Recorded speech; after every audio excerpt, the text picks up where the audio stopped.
Hello and welcome. We are living at a time of momentous change in global capital markets. The breakdown of the Bretton Woods system in 1972 has led to an unfettering of global capital regulated by national regulatory systems. The global financial crisis has demonstrated fundamental structural flaws in that process. We're joined today by Professor Saul Picciotto, who has written a very interesting book, Regulating Global Corporate Capitalism. A monumental task, a difficult task. How do we regulate global capital? Saul, how do we do it? I think we, in many ways, over-regulate capital. As you say, the new era, which I describe as regulatory capitalism, other people have also used the term, started with the breakdown of Bretton Woods, I think. And what I argue is that what we've got are increasingly globalized regulatory networks. Instead of one system, what we have is a hodgepodge, kaleidoscope, if you like, of regulatory arrangements which intersect and interact. And who has ultimate power within those networks? Well, I think it's a kind of symbiotic relationship between, obviously, the large corporate business groups, but they are very closely interlinked, really, with quasi-public bodies. It's not only governments now. Governments have delegated a lot of their power to public agencies of various sorts, and even to private agencies. I mean, what we've seen, for example, in the financial crisis is the great power of important financial agencies like the credit rating agencies, which are purely private bodies, but have great power in assessing the creditworthiness, not only of corporations, but now we see of governments. Governments like the Greek government, or even the French, German, other governments, are assessed by what are essentially private bodies. So we have a really kaleidoscope of interaction of private and public bodies. And one of the problems, I suppose, is that we had the inculcation of groupthink within the public bodies, within organisations such as the International Monetary Fund or indeed the Bank of International Settlements. What do you think caused that inculcation of groupthink? Well, I think there does tend to be, I think you're right in the sense, there tends to be a standard way of approaching issues. It's hard to say how that grows up, but you do have crises and dramatic events which then jolt up the system. Obviously the financial crisis is a big one. It laid bare a lot of the fundamental mistakes, I think, in the regulatory approach. And now in the aftermath of that, there are really a lot of cross currents. So I don't know whether there's any one set of groupthink following a dramatic event like the financial crisis, but still it takes really quite a lot to alter the mindset completely. So although new approaches have been proposed, like the Volcker rule, for example, proposing to separate investment banking and retail banking, a lot of debate about that, and it's really not at all clear that that principle will be carried through.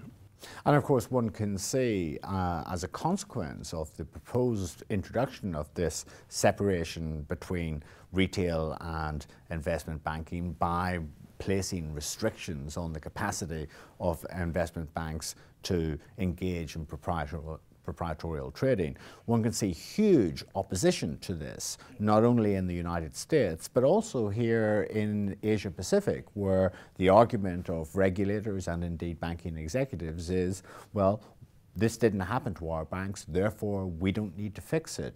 So where does that leave the argument about global convergence? Is there going to be global convergence to deal with the problem of global capitalism, or are we going to see yet again regulatory arbitrage?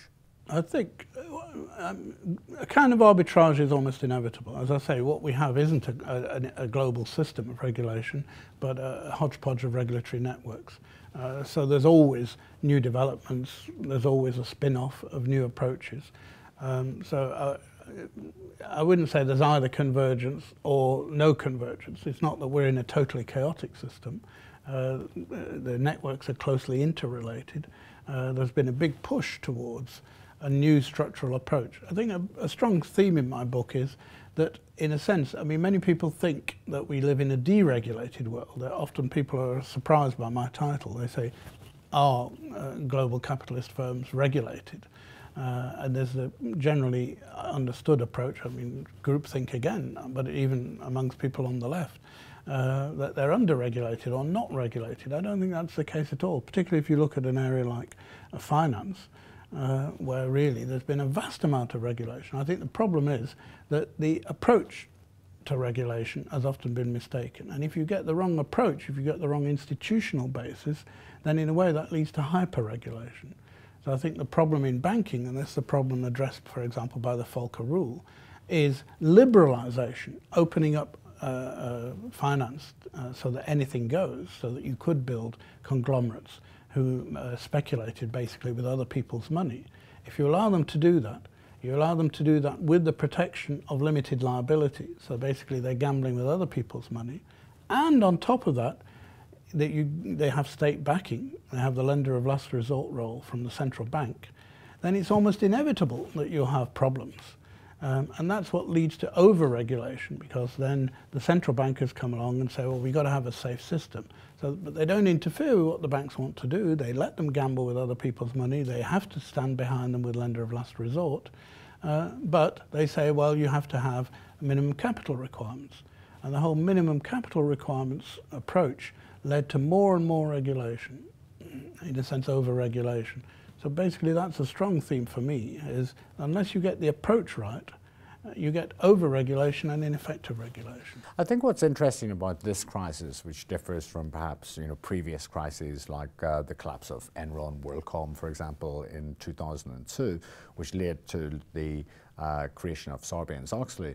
What you saw there in the United States was a crisis in the United States and a crisis associated with a rules-based approach to regulation, because you give me a rule and I'll find you a corporate lawyer who will be able to transact around that rule.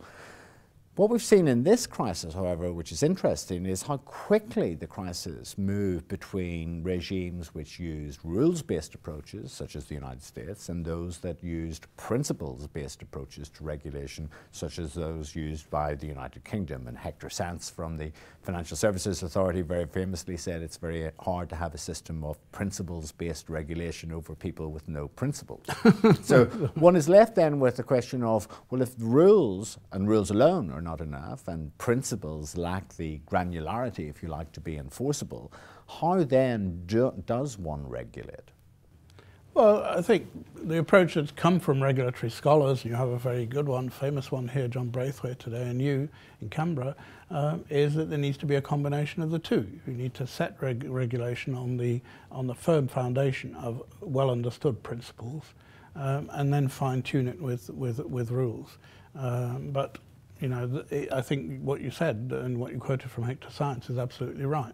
The principles have to be on the basis of trust and confidence between the regulators and the regulated. And ultimately then that brings us to the question of purpose. I think my own view would be that I think the difficulty in creating that is because of this mix of public and private that we have. We now no longer know what is really public and what is private. And in a sense, it's on both sides that corporations we tend to think of as private, and certainly many of them are run like private empires, but actually they're public bodies.